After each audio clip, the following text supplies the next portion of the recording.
Insyaallah pada pagi hari ini kita akan mengupas yang sudah disampaikan oleh Pak Rektor kemarin di pembukaan, dan Ustadz juga kemarin sudah memberikan sedikit penjelasan apa yang disebut tentang judul Samaqdo'in Jati, Samaqdo'in Diri.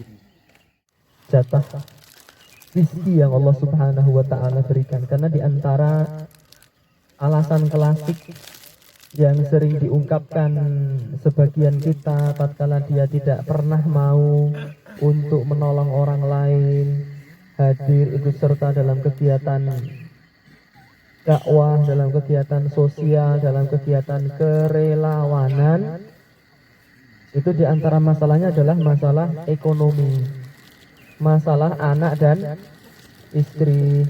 Anak saya masih kecil-kecil, anak saya 2 gitu. Padahal waktu yang Allah Subhanahu wa Ta'ala berikan kepada kita itu sama 24 jam. Dan kalau kita itu mau objektif ya, adil di dalam menilai, banyak sekali relawan yang mereka itu aktif di dalam aksi-aksi sosial dan tingkat ekonomi mereka itu tidak lebih baik dari kita. Kemudian jumlah anak-anak mereka itu lebih banyak daripada kita. Di Klaten contohnya, saya punya seorang guru, anaknya 10, dan beliau aktif sekali ikut dalam kegiatan dakwah, ikut dalam kegiatan sosial dan tidak berbayar gitu. Misalnya ketika ada tabligh akbar ulama di Masjid Agung Klaten, beliau itu menjadi seksi kebersihan loh, dan anaknya 10. Waktu itu rapat itu sampai 5 kali kalau nggak salah, sampai jam 12 malam terus.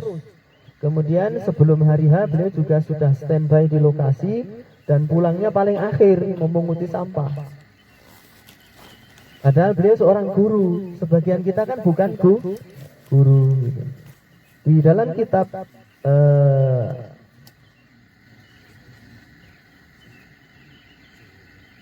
ini ada kitab Mu'inul Hukam. Di dalam kitab Mu'inul Hukam disebutkan, la taghurrannakum tantanatur rajuli fi salatihi. Janganlah salah seorang dari kalian itu tertipu oleh baiknya solat seorang lelaki. Ya. Janganlah salah seorang kalian tertipu oleh suara, kemudian penampakan solat seorang lelaki, kekhusyuannya, ketenangannya gitu. Unzuru ila halihi inda dirhamihi wa dinarihi. Jangan kalian tertipu oleh solatnya seseorang, tetapi ukurlah baiknya dan solehnya seseorang itu ya saat dia berada bersama dirhamnya, saat dia berada bersama dinarnya. Maksudnya bagaimana? Kesolehan seorang lelaki itu, kata penulis kitab ini ya, dan dia menukil ucapan Umar Ibnul Khattab. Ini ucapan Umar Ibnul Khattab. Dalam menilai kesolehan seseorang itu jangan dilihat dari kekhusyuan sholatnya, suara ketika dia membaca Al-Quran, khidmatnya dalam sholat, tidak. Tetapi lihatlah bagaimana sikap dia terhadap dirham dan dinar yang dia miliki. Maknanya apa? Maknanya ya dinar dan dirham itu menjadi salah satu indikasi seorang itu suka menolong orang lain atau tidak.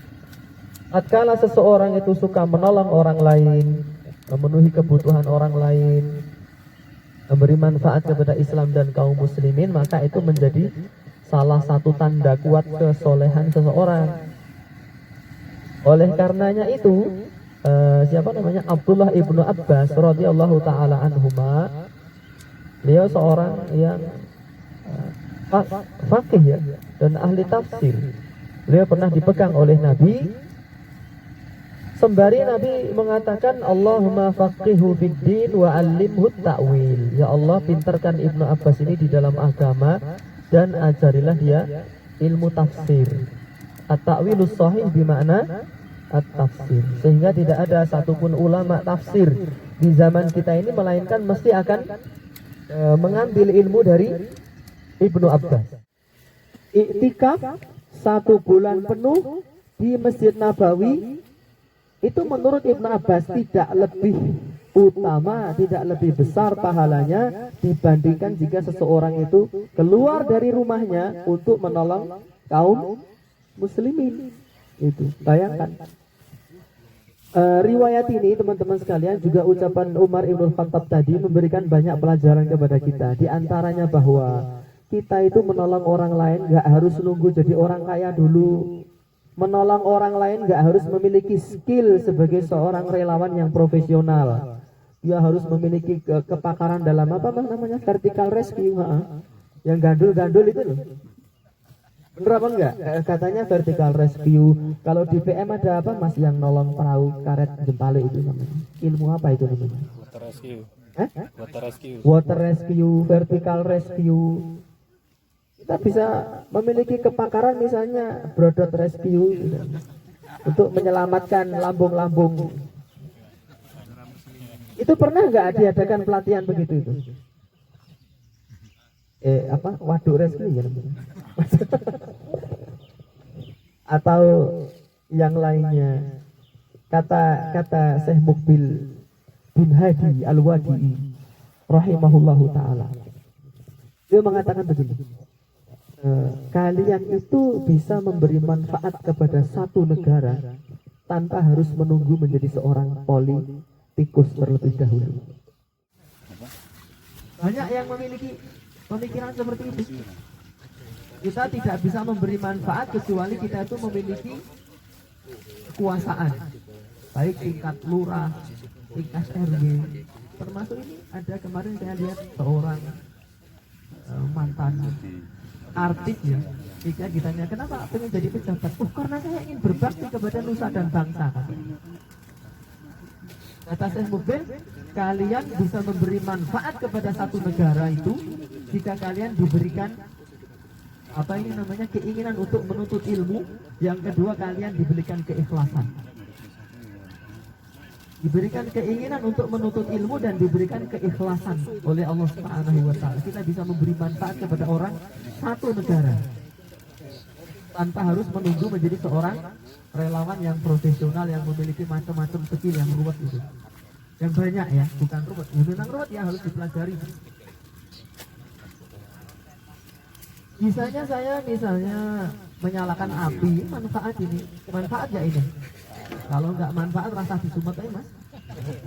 Manfaat ini, nyumet api itu butuh skill apa enggak? Butuh enggak? Saya mengamati loh, ini tadi disumet sudah dari sejak 30 menit yang lalu loh, baru nyala sekarang. Berarti kan butuh skill toh? Butuh gas. Dan kita tidak boleh meremehkan kemanfaatan kepada orang lain meskipun kecil. Ya, la tahqiranna minal ma'rufi syai'an walau an talqa akhaka biwajhin talqin. Jangan kalian meremehkan kebaikan meskipun kecil, meskipun hanya bermanis muka di hadapan saudaramu gitu. Jadi pikiran-pikiran itu saya harus jadi kaya dulu baru nanti bisa memiliki waktu yang banyak untuk relawan. Enggak mesti banyak. Waktu sempit bisa menolong orang. Rezeki yang tidak banyak pun juga bisa menolong orang. Dan kita hidup ini kalau kita hanya memikirkan diri kita sendiri, maka kita juga tidak akan dipikirkan oleh orang lain. Kalau kita hanya memikirkan kepentingan diri sendiri, maka kita tidak akan dipikirkan oleh orang lain. Contoh orang yang memikirkan diri sendiri itu tidak pernah terbersit pikiran untuk menolong orang lain, tapi dia senantiasa menuntut orang lain untuk menolong dirinya. Benar nggak? Ada nggak orang itu yang keluar-keluar di medsos, saya susah, bantulah saya susah, bantulah saya. Tapi tidak ada satupun orang mau nolong dia. Ada nggak seperti ini? Ada. Tapi ada orang itu fokus menolong orang lain dan kesusahannya itu disembunyikan. Tidak pernah dia mengeluh kepada manusia. Yang memiliki prinsip syaraful mu'min qiyamuhu billail wastighna'uhu 'anil nas. Kemuliaan seorang yang beriman itu berdirinya dia di waktu malam untuk sholat dan tidak merasa butuh kepada bantuan manusia. Manusia mulia sekelas Nabi Muhammad Sallallahu Alaihi Wasallam itu layak untuk dikasih pertolongan nggak Nabi itu? Layak untuk dilayani nggak kira-kira kanjeng Nabi itu? Layak. Nabi itu pernah naik kendaraan kuda atau unta, saya lupa. Beliau bukan kehilangan, salah satu barang beliau itu jatuh dan di bawahnya itu banyak para sahabat. Beliau turun sendiri loh, turun dari ontanya, turun dari kudanya, dan turun dari kuda sama onta itu menurut saya lebih rumit, lebih sulit daripada turun dari motor. Bener nggak? Nek turun dari motor ya tinggal turun gitu toh, asal standar wis mapan itu tidak akan jatuh. Nek turun dari kuda minimalnya harus lompat dulu atau ontanya diceblek, deprok sik gitu. Turun dan juga butuh waktu yang lebih. Mungkin apa tidak Nabi Mas tolong ambilkan benda saya itu Mas jatuh itu bisa nggak itu? Sangat bisa, tapi tidak dilakukan oleh Nabi Sallallahu Alaihi Wasallam. Dan di dalam ayat disebutkan innama ashku basti wa huzni ilallah, sesungguhnya aku hanya mengajukan kesedihanku, ya gundah gulanaku ke hadapan Allah Subhanahu wa taala.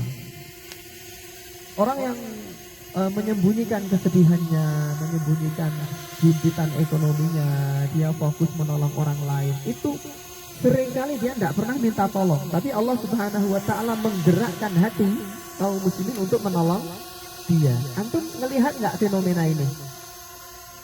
Kalau antum nggak ngelihat berarti antum itu nggak punya kepekaan sosial. Tidak berusaha, nek kata orang Jawa, orang ngaji kahanan. Tidak melihat situasi kondisi di sekitar dia. Coba antum perhatikan tetangga antum yang dia itu nggak pernah mengeluh, tapi dia fokus nolong orang. Justru banyak orang menolong dia, padahal dia nggak minta tolong. Di antara sebabnya adalah sabda Nabi Sallallahu Alaihi Wasallam, "Kanallahu fi aunil abdi, ma kanal abdu fi auni akhihi." Allah Subhanahu Wa Taala itu senantiasa menolong seorang hamba selama hamba ini memiliki semangat untuk menolong saudaranya. Orang ngaji suka menolong, ada tidak? Orang sudah pengajian suka menolong, ada tidak? Ada, suka menolong, dia rajin menabung, menghormati guru, menyayangi teman, menjaga kebersihan dan seterusnya. Ada orang pengajian seperti itu. Pertanyaan kedua, ada nggak orang yang rajin pengajian tapi nggak suka menolong orang lain? Ada nggak? Ada. Iki mau ya teparin iwan. Teparin ramu. Jangan dijawab. Jawab aja di dalam batin. Si wong ini aku paudu ya, ngono bae. Pertanyaan ketiga. Kalau tadi orang soleh yang suka menolong ada. Orang soleh rajin mengaji, suka menabung, menghormati guru, menyayangi teman, tapi nggak suka menolong. Ada kan? Ada. Berikutnya adalah orang toleh. Orang yang tidak sholat. Orang yang tidak hadir ke pengajian. Nggak mau ikut pengajian. Tapi dia suka menolong. Ada apa tidak? Ada. Banyak apa sih, Dek? Banyak. Antum sudah lihat itu? Wes gendro elek. Ya apa namanya? Preman. Uraan. Tahu uraan? Suaranya tuh keras kemana-mana. Nggak ada sopan santunnya. Tapi dia paling pertama kalau untuk urusan kepentingan umum, misalnya ada layat, dia jerandal paling pertama, dia ikut mengusung meja kursi untuk rumah duka itu. Kalau ada warga desa meninggal, dia jerandal ke pemakaman, dia gali kubur. Terus apa lagi? Dia menyiapkan sound untuk event-event di kampungnya. Sementara yang ngaji toleh mengenai wedang cah itu misalnya. Ada nggak fenomena seperti itu? Ada. Nah, dari 3 kelompok manusia itu nggak usah dijawab ya. kita termasuk kelompok yang mana? Apakah saya ini orang soleh yang suka menolong, atau saya ini orang soleh yang suka ditolong tapi tidak suka menolong, ataukah saya ini gendro yang suka menolong? Yang keempat, apakah saya ini gendro yang tidak suka menolong? Kalau yang keempat ini anak pilihan ini. Sudah dia tidak menuntut ilmu, tidak mengaji, ya tidak suka menolong. Itu namanya Bromo Corah. Nah, kita masuk kategori yang mana? Bromo Corah itu masih agak halus Pak Aryo. Yang lebih kasar lagi begundal. Na'udzubillah min dzalik. Nah, ungkapan-ungkapan seperti ini, motivasi seperti ini, itu kalau bisa kita cerna, dimasukkan dalam hati.